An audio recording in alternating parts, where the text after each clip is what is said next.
আল্লাহ বললেন, ইব্রাহিম দেখি তোমার হৃদয়ে আমার জায়গা কতটুকু, যাও কলিজার টুকরা সন্তান ইসমাইলের গলার মধ্যে তলোয়ার লাগাও। সাইয়েদনা ইব্রাহিম বিয়ে করার পর থেকে আল্লাহর কাছে চাইতে চাইতে শেষ, মাগা সন্তান হয় না। ওনার প্রথম সন্তানটা হয়েছিল সাইয়েদনা ইসমাইল যখন জন্মগ্রহণ করেছে, ইব্রাহিমের বয়স ছিল 86 বছর। সুবহানাল্লাহ কইতে মনে চায় না? এই এলাকায় আসেনি 86 বছর বয়সে সন্তান হয়েছে? হ্যাঁ, এরকম শক্তিশালী পুরুষ কেউ আছে? 86 বছর বয়সে তো হাঁটতেই পারে না। কথা কন। সাইয়েদনা ইসমাইলকে যখন আল্লাহ তাআলা সাইয়েদনা ইব্রাহিমকে উপহার দিয়েছেন, তখন সাইয়েদনা ইব্রাহিমের বয়স, চিল্লায় বলেন কত?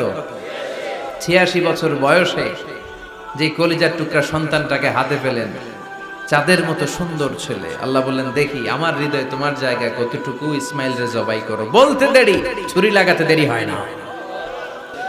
এরপরে উনি ওনার কলিজার টুকরা ছেলে সাইয়েদনা ইসমাইলের সাথে কি ডায়ালগ মারলে সেটাও কোরআনের ভেতরে আছে না নাই?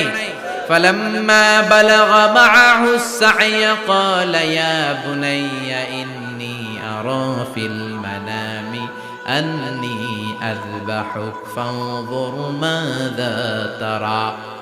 তিনি ছেলের ডাকে বললেন, ও আমার কলিজার টুকরা ছেলে ইসমাইল, গত রাতে আমি স্বপ্ন দেখেছি যে আমি তোমাকে জবাই করছি। ফানজুর মাযা তারা, তোমার অভিমত কি, অপিনিয়ন কি জানাও। সুবহানাল্লাহ বলেন। ছেলেরা বললেন, আমি স্বপ্নে দেখেছি তোমার জবাই করতেছি, তোমার অভিমত কি?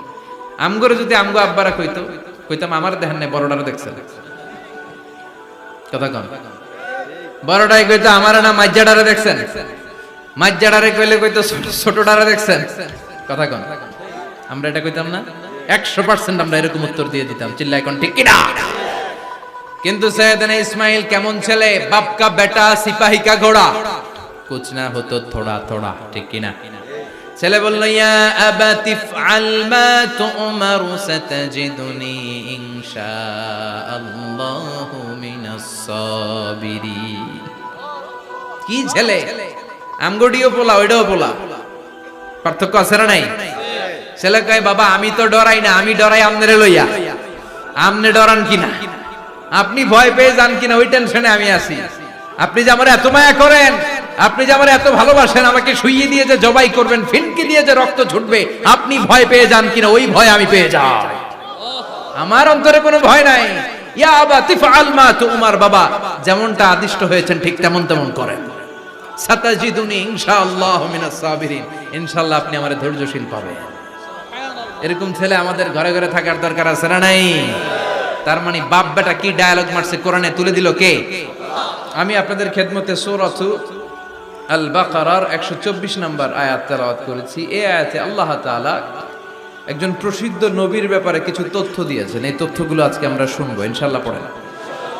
রব্বুল আলামিন বলেন, ওয়া ইয বিতালা ইব্রাহিমা রাব্বুহু বিকালিমাতিন ফাতাম্মাহুন্না ক্বালা ইন্নী জাঈলুকা লিন-নাসি ইমামা। সুবহানাল্লাহ পড়েন। যেই নবীর ব্যাপারে আল্লাহ তথ্য দিলেন ওই নবীর নাম ইব্রাহিম আলাইহিস সালাম। সবাই বলেন কি নাম? চিল্লায় বলেন কি নাম? আল্লাহ বলেন, নবী স্মরণ করুন সেই সময়ের কথা যখন আমি আমার খলিল ইব্রাহিমকে অনেকগুলো বিষয়ে পরীক্ষা করেছিলাম, আর আমার খলিল ইব্রাহিম প্রতিটা পরীক্ষায় গোল্ডেন এ প্লাস পেয়েছে। প্রতিটা পরীক্ষায় সফলতার সাথে আমার ইব্রাহিম উত্তীর্ণ হয়েছে। আর ফলাফল স্বরূপ আমি বলেছি, ইন্নী জাঈলুকা লিন-নাসি ইমামা। ইব্রাহিম এতগুলো কঠিন পরীক্ষা নিলাম, একটাও ফেল মারলাম না, সবগুলাই পাস। যাও, এর বদৌলতে তোমার আমি গোটা বিশ্বের মানুষদের ইমাম বানায় দিলাম। ইমাম মানে নেতা। ইমাম মানে কি? নেতা। নেতা হওয়া এত সহজ না। আগুনে পুড়িয়ে পুড়িয়ে যেমনি খাঁটি সোনা বানানো হয়, তেমনি কষ্টি পাথর দিয়ে যাচাই করে করে পরীক্ষা করে করে আল্লাহ তাআলা সাইয়েদনা ইব্রাহিমকে এই মর্যাদার আসনে বসিয়েছেন। আল্লাহ বলে, অনেকগুলো পরীক্ষা আমি নিয়েছি সাইয়েদনা ইব্রাহিমকে। আল্লাহ যারে পছন্দ করে বেশি তার জীবনে পরীক্ষাও। বিশ্বনবী বলেন, আশাদ্দুন নাসি বালাআন আল আম্বিয়া। এই দুনিয়ার বুকে সবচাইতে বেশি পরীক্ষা নেয় আল্লাহ নবীদের। সুম্মাল আমসাল ফাল আমসাল, তারপরে সিদ্দিকিনদের, তারপরে শুহাদাদের, তারপরে সালিহিনদের। ইবতালার রাজুলু আলা হাসাবি দীনিহি, যেই ব্যক্তির দিনদারি বেশি তার জীবনে পরীক্ষাও। বিশ্বনবীর আল্লাহ সান্ত্বনা দিচ্ছেন, নবী ওরা আপনারে গণক বলে, ওরা আপনারে জাদুকর বলে, ওরা আপনারে কবি বলে, ওরা আপনারে পাগল বলে, কিন্তু আপনি হতাশ হবেন না। একটার পর একটা পরীক্ষা আপনার উপর চেপে বসেছে, এগুলো দেখে ভয় পাওয়ার কোনো কারণ নাই, কারণ মুমিন ভয় পায় না। চিল্লায় এখন ঠিক কিনা? ও নবী, আপনি বিচলিত হবেন না, হতাশ হবেন না। আপনার আগে যেই নবীরা ছিল তাদের জীবনেও পরীক্ষা ছিল কি ছিল না? আমি আমার খলিল ইব্রাহিমকে অনেকগুলো পরীক্ষা নিয়েছি, প্রতিটা পরীক্ষায় সাইয়েদনা ইব্রাহিম পাশ করেছে। বিশ্বনবীকে আল্লাহ সান্ত্বনা দিচ্ছেন, সুবহানাল্লাহ পড়েন। বিশ্বনবী হতাশ হবেন না, ডোন্ট বি স্যাড, লা তাহজান, নেভার লুজ হোপ। ও নবী আশা হারাবেন না। আপনার উপর যেমন পরীক্ষা আছে, সাইয়েদনা ইব্রাহিমের উপরও পরীক্ষা ছিল। সবার উপর আমি পরীক্ষা নেই। আপনারে ওরা কবি বলে গালি দেয়, গণক বলে গালি দেয়, জাদুকর বলে গালি দেয়, পাগল বলে গালি দেয়। যুগের ব্যবধানে এই গালিগুলো আছে, কিন্তু নামগুলো চেঞ্জ হয়েছে। চিল্লায় এখন ঠিক কিনা? এখন আমাদেরকে কবি বলে না, গণক বলে না, পাগল বলে না, এখন আমাদেরকে বলে কাঠ মোল্লা, এখন বলে রাজাকার, এখন কয় যুদ্ধাপরাধী। গালি আছে না নাই? গালির ভার্সন চেঞ্জ হয়, ট্যাগ লাগানোর সিস্টেম চেঞ্জ হয়, কিন্তু ট্যাগ আছে না নাই? আল্লাহ নবীর সান্ত্বনা দিয়ে বলে, নবী ভয় পাবেন না, চিন্তিত হবেন না। আপনার যেমনি পরীক্ষা আমি নিচ্ছি, সাইয়েদনা ইব্রাহিমের আমি পরীক্ষা নিয়েছি। আর প্রতিটা পরীক্ষায় আমার Ibrahim Khalil golden A plus, first class first, global award পেয়েছে। আর এর ফলাফল হিসেবে আমি ইব্রাহিমকে বলেছি, ইব্রাহিম তোমার আমি নেতা বানাই দিলাম। Allah put Sayyidina Ibrahim in some test. In some test. Everyone has to face test. প্রত্যেককেই test and trial, পরীক্ষার সম্মুখীন হতে হয়। And Sayyidina Ibrahim successfully overcome all the tests. Allah said, Ibrahim, I'm gonna make you the leader. সুবহানাল্লাহ পড়ে। একটার পর একটা পরীক্ষা আল্লাহ নেয়ার পরে যখন দেখলেন একটা তো ফেল করে না, আল্লাহ খুশি হয়ে বললেন, যাও, ইন্নী জাইলুকা লিন-নাসি ইমামা। ইব্রাহিম, আমি মুত্তাকিনদের জন্য, গোটা বিশ্বের মানুষদের জন্য তোমার ইমাম বানায় দিলাম।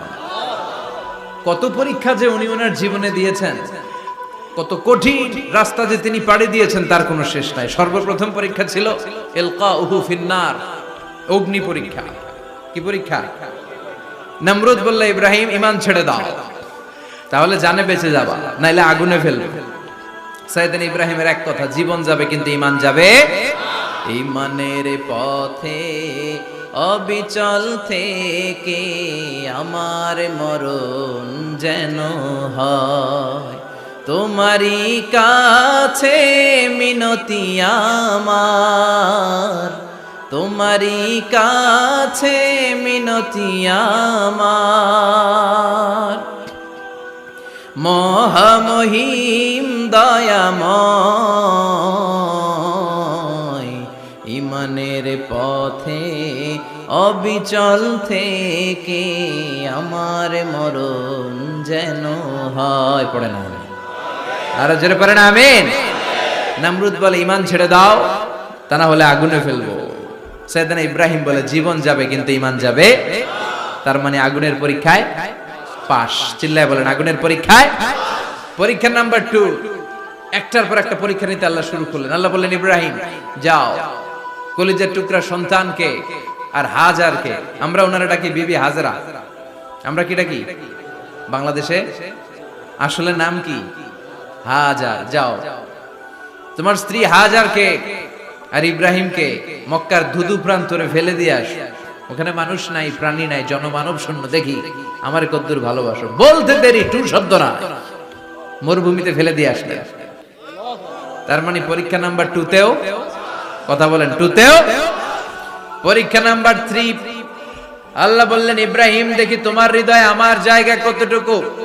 যাও, কলিজার টুকরা সন্তান ইসমাইলের গলার মধ্যে তলোয়ার লাগাও। সাইয়েদনা ইব্রাহিম বিয়ে করার পর থেকে আল্লাহর কাছে চাইতে চাইতে শেষ, মাগা সন্তান হয় না। ওনার প্রথম সন্তানটা হয়েছিল সাইয়েদনা ইসমাইল যখন জন্মগ্রহণ করেছে, ইব্রাহিমের বয়স ছিল 86 বছর।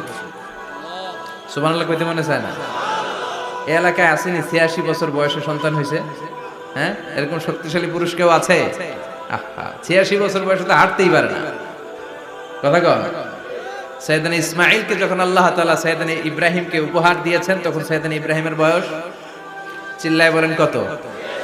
86 বছর বয়সে যে কলিজার টুকরা সন্তানটাকে হাতে পেলেন, চাঁদের মতো সুন্দর ছেলে। আল্লাহ বললেন, দেখি আমার হৃদয়ে তোমার জায়গা কতটুকু, ইসমাইল রে জবাই করো। বলতে দেরি, ছুরি লাগাতে দেরি হয় না। তার মানে এই পরীক্ষায় পাস। একটার পর একটা আল্লাহ পরীক্ষা নিয়েছে, একটার পর একটা পরীক্ষা। আগুনের পরীক্ষায় পাস, ফ্যামিলি বিসর্জন দাও পাস, কলিজার টুকরা সন্তানের গলায় ছড়ি লাগাও পাস।